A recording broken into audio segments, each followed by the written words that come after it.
The Save Darfur Coalition is made up of a group of students from Swarthmore College who are human rights activists. They use Twitter and Facebook to educate about the genocide in Darfur. The internet is a force for liberation for the students because they use social media to spread awareness of their cause, ultimately gaining charitable contributions. The genocide takes place in Darfur, which is located in northern Africa next to Sudan. The Save Darfur Twitter page has reached 15.4 thousand followers since it started in 2008. Their Twitter page is set up for followers to get intrigued by a topic or tweet, then adding the link to this topic where people can read more about the situation. The Save Darfur Facebook page was started in 2008. As of today, the page has reached close to 40,000 likes. The page uses memes and graphic images to pull on the heartstrings of their likers. A meme is a humorous or serious video, picture, or piece of text. Colorful images and photos make people feel the need to donate.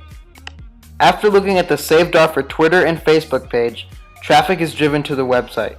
A lot of information is conveyed to visitors on this site. They post many videos like this one. Genocide is the most horrific crime against humanity, but it can be resolved with your help. Please don't stand idly by while thousands of innocent men, women, and children are being killed. The world did not avoid Hotel Rwanda, but if the world wants today, we can avoid Hotel Darfur. In Darfur, there is still time, and it only takes a minute of yours to learn how you can make a difference.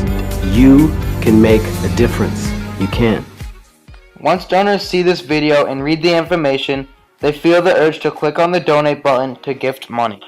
The Save Darfur website pinpoints many of the activism activities that the members of the group have hosted.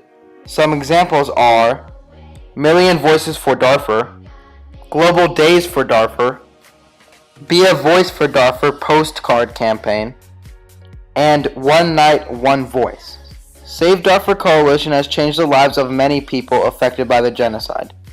One thing to keep in mind, it was not only the coalition that helped Darfur, it was the people of the world.